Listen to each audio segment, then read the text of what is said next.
Hello and welcome back to Ganesh Institute channel. So in this video we are going to discuss about Simpson's 1/3 rule. Simpson's 1/3 rule basically we use when we have a definite integral and we need to find out the value of that particular integral. But there is a condition to apply Simpson's 1/3 rule. You can only apply it when you are given with even intervals. Let's say you are given with let's say question is asking that find the value of this integral for 4 intervals, for 6 intervals, for 2 intervals. Then you can use Simpson's 1/3. But if it is about odd intervals, find the value for 3 intervals, then you can't use Simpson's 1/3. Then you need to either use your trapezoidal, or trapezoidal is fit under everything, every interval. Okay, so what's basically this rule all about? So here, whenever your question is given to you about the definite integral, then your formula is your function, the integration of that. You need to take the interval divided by 3. Then you have to take initial and final value. Then you have to consider 4 times of the odd values. And then 2 times the even values.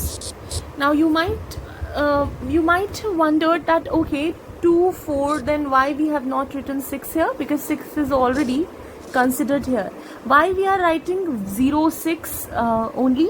Because you can see there are the initial limit is 0 here and final limit is 6. So your h would be b minus a by n.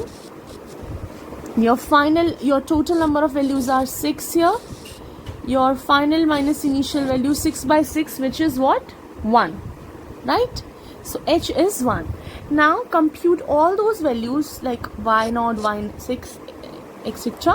So for that you need to assume all the values of x starting from your initial value to the final, right? 0, 1, 2, 3, 4, 5, 6.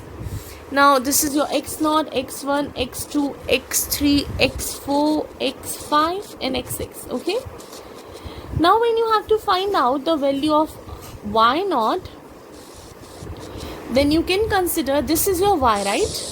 1 upon 1 plus x square is your fx and this is your y. So once you are trying to find out the value of y0, that means you need to use the value of x0. When you will find y1, then you will put x as x1 here, right? So y0 would be 1 upon 1 plus x0 square. y1 would be 1 upon 1 plus x1 square, right? So 1 upon x0 is 0, 0 square is 0, so 1 by 1, that is 1. Then you have 1 by 1 plus x1 is 1, so 1 square is 1. This is 1 by 2. Then you have your y2 with you, 1 upon 1 plus x2 square. So x2 is 2 here. So that means 2 square is 4 plus 1, 5. Then you have y3, that means 1 upon 1 plus x3 square. So 1 upon 1 plus x3 is what? 3. So 3 square is 9 plus 1, 10. Then you have got y4, which is 1 upon 1 plus x4 square. So x4 is 4. So 4 4s is 16 plus 1, 17. And then you have got y5, which is 1 upon 1 plus x5 square. x5 is 5. 25 plus 1, 26. And then lastly you have got 1 upon 1 plus x6 square. That means 6 6 are 36 plus 1, 37, right? Now you have got all the y's with you. Just put every position, every value of y here. Okay, so what's the formula basically? Formula for 0 to 6 dx by 1 plus x square. This is your question, which is fx. Now it is because it is 1/3, so you are doing 1/3. Then you have to take initial and final values, 4 times of summation of odd and 2 times the summation of even, except the final value which you have already got, right?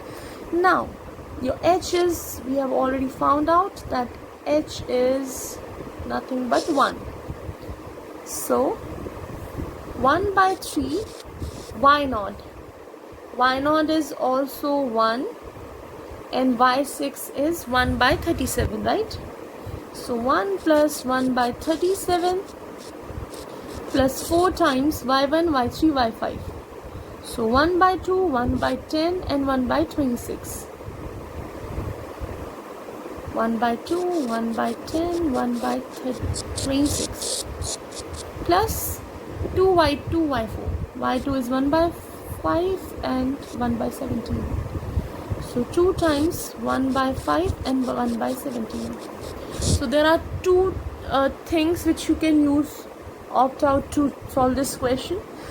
Either you can solve all the fractions and add them up and divide them by 3 and the value which you have got, then divide it. Or else you can find out 1 by 37 first, then you 0.5, 0.2 and then 1 by 26. This is 0.2, 1 by 5 is 0.2, and then solve it. So either way you will get some variations because you are doing round offs. So it would be like this value, 1.36618. Okay, I'm marking the approximation sign here. So what you have got that, in Simpson's 1/3 rule, what you are doing, it is as similar as trapezoidal until this bit, when you have to find out the value of y's. Thereafter the formula is different and you have to apply it and get the answer. I hope you understand this video, and if so, then don't forget to like, share and subscribe my channel. Till my next video, take care of yourself. Bye bye.